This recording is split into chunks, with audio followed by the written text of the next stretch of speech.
পবিত্র ঈদুল আজহাকে সামনে রেখে পশু মোটা তাজাকরণে ব্যস্ত সময় পার করছেন নাটোরের গুরুদাসপুরের খামারিরা। স্থানীয়রা জানান, দেশের বিভিন্ন স্থান থেকে পাইকাররা গুরুদাসপুরে আসেন পশু কিনতে। এদিকে খামারিরা জানান, স্বাস্থ্যসম্মত কোরবানির পশু সুস্থ ও সবল রাখতে প্রয়োজনীয় সহযোগিতা দিয়ে যাচ্ছে গুরুদাসপুর প্রাণী সম্পদ অধিদপ্তর। নাটোরের গুরুদাসপুর থেকে জালাল উদ্দিনের প্রতিবেদন, জানাচ্ছেন সহকর্মী শওকত সাগর।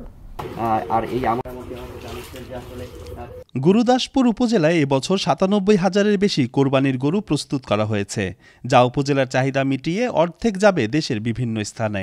খামারিরা বলছেন, সম্পূর্ণ দেশীয় পদ্ধতিতে খোল, ভুসি, চালের গুঁড়া, খড়, কাঁচা ঘাস, প্রাকৃতিক খাদ্য খাইয়ে পশু লালন পালন করছেন তারা। মোটা তাজাকরণে নেওয়া হয়নি কোনো কৃত্রিম উপায়, ফলে এ উপজেলায় কুরবানির পশুর চাহিদা দেশ জুড়ে। আবার অনেক খামারে রয়েছে মহিষ, এগুলো দেখতে যেমন সুন্দর তেমনই আকর্ষণীয়। গরুর পাশাপাশি মহিষের খামারও করেছেন অনেকে।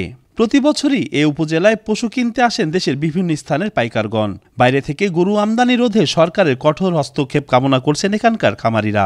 আমরা হলো প্রান্তিক খামারি, গরু মোটা তাজন করি। আমার সরকারের কাছে একটাই আবেদন, ইন্ডিয়ান থেকে গরু যদি না আসে তাহলে মোটা তাজন করে আমরা লাভবান হব। এখানে আমি দীর্ঘদিন ধরে লালন পালন করতেছি। আমি রিসার্চ খাবার খাই, যে এখানে গমের ভুসি খাই, হয়তো ছোলা, তারপরে অ্যাঙ্কার ডাল, ভুসি, এগুলো আমি বিভিন্ন আইটেমের খাবার খাই। খামারিরা জানান, তাদের সন্তানের মতো অতি আদরে লালন পালন করা হয় এই গবাদি পশু। বলেন, তাদের পালিত পশুকে কোনো ক্ষতিকর খাবার দেন না তারা। খামারের সম্পূর্ণ দেশীয় খাবার গরুকে আমরা খাওয়াই।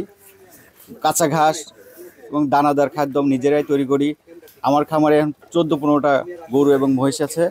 আমরা এই গরুগুলি নিজের সন্তানের মতো পরিচর্যা করতেছি এবং খুব যত্ন সহকারে লালন পালন করতেছি।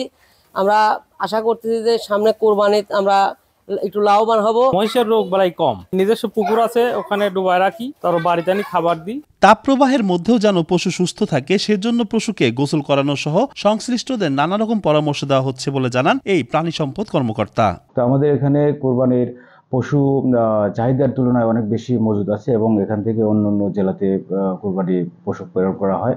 আমরা খামারিদের পরামর্শ দিচ্ছি, রেগুলার মনিটরিং করছি তাদের স্বাস্থ্য যাতে ভালো থাকে এবং প্রাকৃতিক খাবার খাওয়ায় যাতে তারা এটা লালন পালন করে, সেই জিনিসটা আমরা এনশিওর করে থাকি।